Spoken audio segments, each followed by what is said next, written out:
Y ahora la entrevista. Seguí escuchando el Ágora en Radio Nacional.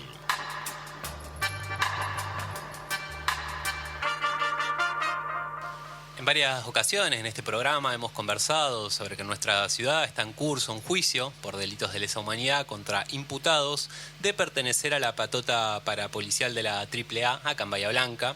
Efectivamente, la semana pasada, creo que el viernes pasado, conversábamos con la doctora Belén Zapata, que se ha dedicado a investigar esta oscura época del país y de nuestra ciudad, y que fue testigo de conceptos en las audiencias de este juicio, es decir, un testigo que por su conocimiento puede narrar el clima de época y las situaciones que se vivían. Y hoy vamos a entrevistar justamente a otro testigo de concepto, que es una persona a quien le tenemos muchísimo cariño, como sabrán, que es alguien con quien que nos hemos comunicado, que hemos entrevistado varias veces en este ciclo. Me refiero a Héctor Nino Benvenuti, quien durante sus estudios como profesor de historia en la UNS, en la Universidad Nacional del Sur, pudo tomar conocimiento de cómo operaba la AAA bahiense y que declaró la semana pasada en las audiencias del juicio AAA Bahía Blanca. Nino, ¿cómo estás? Buen día. Victoria y Juan Ignacio te saludan.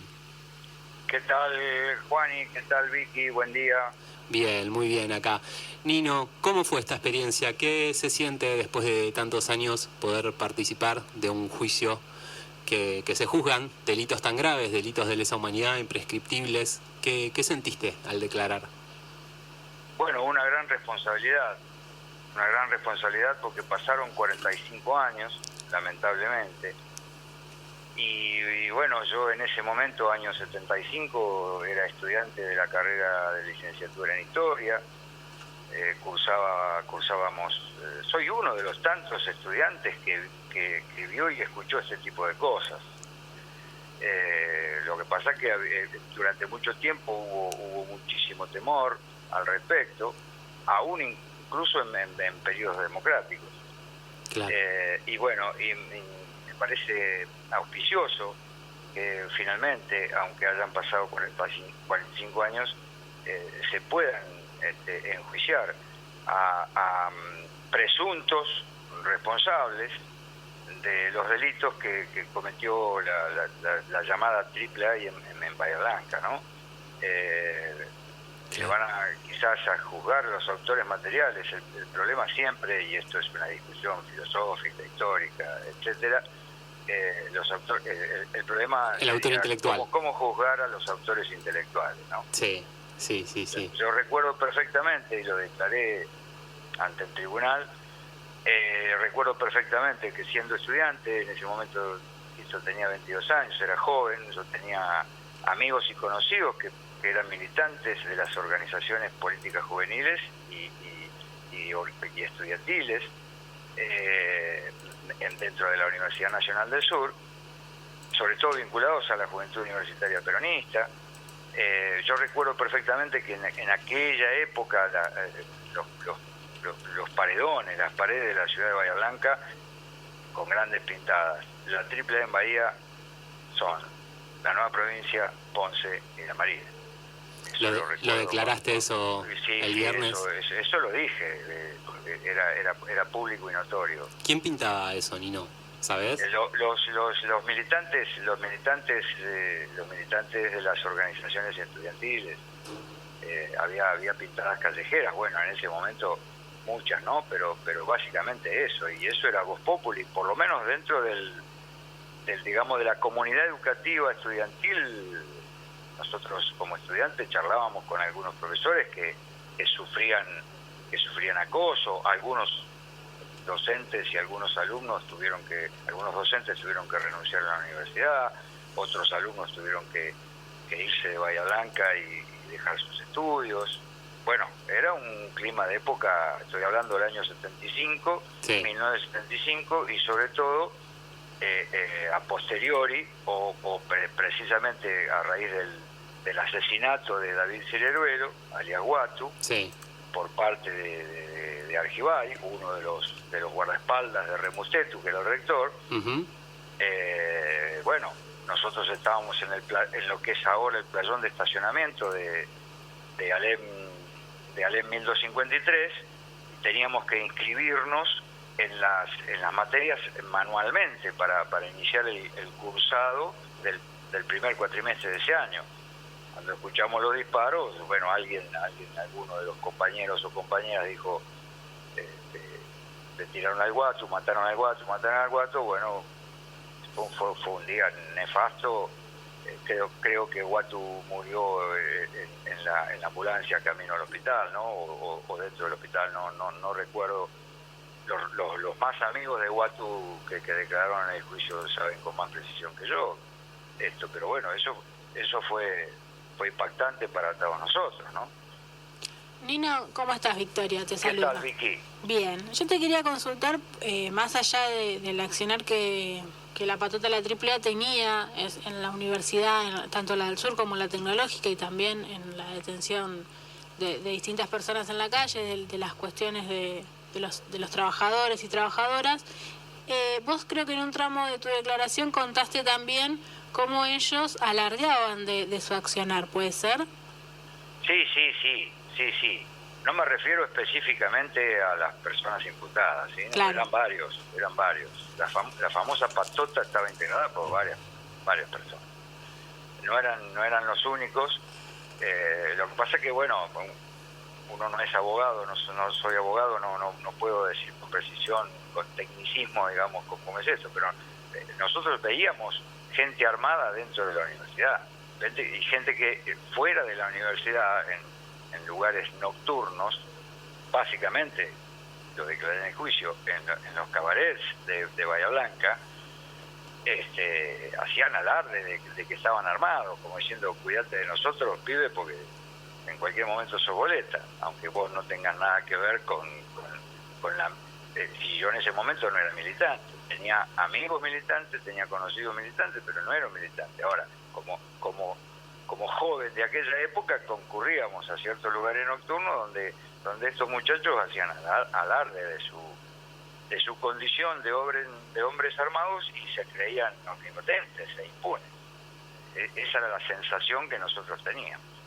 Y además, sí, esto lo declaré en el juicio, que además mis compañeros mayores de edad, que jugaban conmigo en el equipo de fútbol del seleccionado de la UMOS y que conocían y que estaban avanzados en las carreras, bueno, nos recomendaban, cuídense de esas personas, porque esos son matones de remutetu, son peligrosos. Bueno, esa era el contexto de época.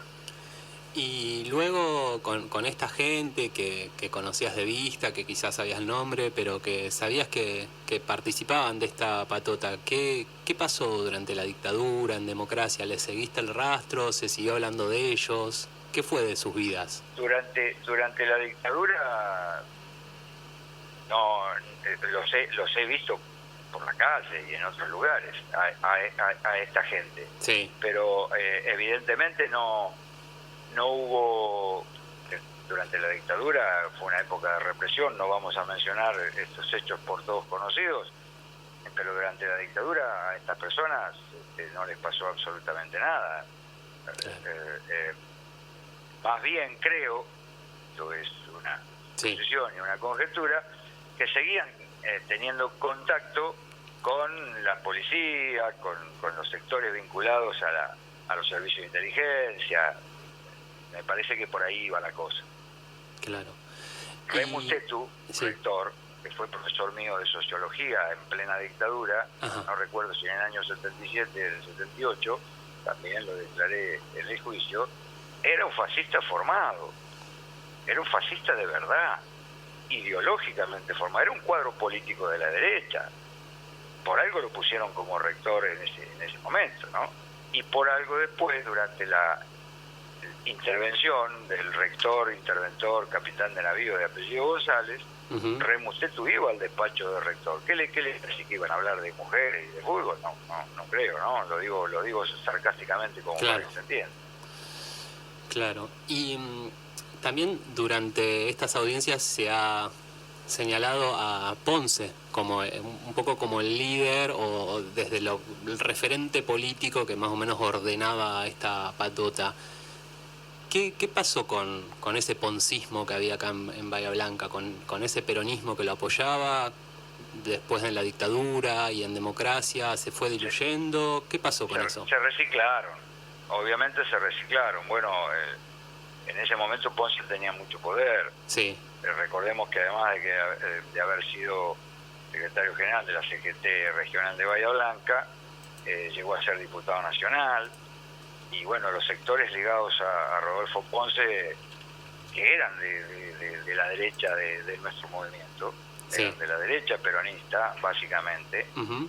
No sé si eran peronistas, pero eran tipos de la derecha. Sí. Esa gente se fue reciclando, se fueron mimetizando durante el periodo democrático. Todo lo recordamos eso. Sí. Fueron muchos años, y durante esos años esa gente se fue reciclando. Por eso los juicios recién se pudieron hacer, bueno, en este momento, no creo que sea fácil desde el punto de vista jurídico, técnico. Claro. Sí. Recordaba recientemente, hace poco más de 2 años, el 17 de octubre de 2018, si no recuerdo mal, uno de los imputados, Forcelli, apareció en el acto por el Día de la Lealtad que habría que preguntarle, y se lo vio abrazado también con Simón, ¿no?, el presidente del PJ. Ese tipo de imágenes, ¿cómo las lees vos? Sí, para nosotros, no digo solamente para mí, sino para nosotros, bueno, es bastante, digamos, repulsivo, digamos. No sé, no encuentro la expresión exacta, pero chocante, repulsivo. Claro, no, porque excede a lo ideológico, claramente.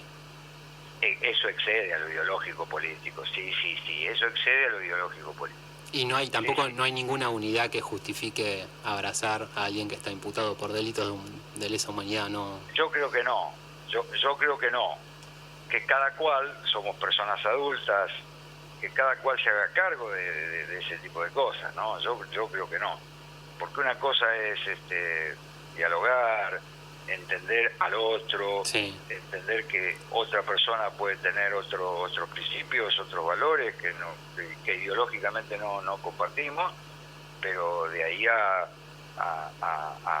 hay un límite para todo, ¿no? Como dijo Alfonsín en su momento, mi límite es Macri, claro, mi límite es la derecha, ¿no? Bueno, es una frase para que los oyentes entiendan. Para que los oyentes entiendan con toda claridad, bueno, hay ciertos límites que uno tiene que tener. Sí, totalmente. Bueno, Nino, nos queda un ratito más y sabés que ayer falleció Sabela, te saco de tema, pero no podía dejar de preguntarte el recuerdo que tenés, que algún concepto que nos puedas traer de Sabela, que sabemos que le tenías mucho cariño. Sí, un cariño enorme a Alejandro. Tuve la oportunidad de charlar con él fugazmente en congresos de entrenadores. Fue un gran jugador de fútbol, jugó en River, en Estudiantes de La Plata, fue un gran entrenador de fútbol, y cuando no era un tipo, bueno, sí, era conocido como jugador de fútbol porque había jugado en la selección argentina, en River, en Estudiantes de La Plata, pero todavía no era conocido como entrenador, y tuve la oportunidad de charlar fugazmente con él. Un gran entrenador que dignificó la profesión,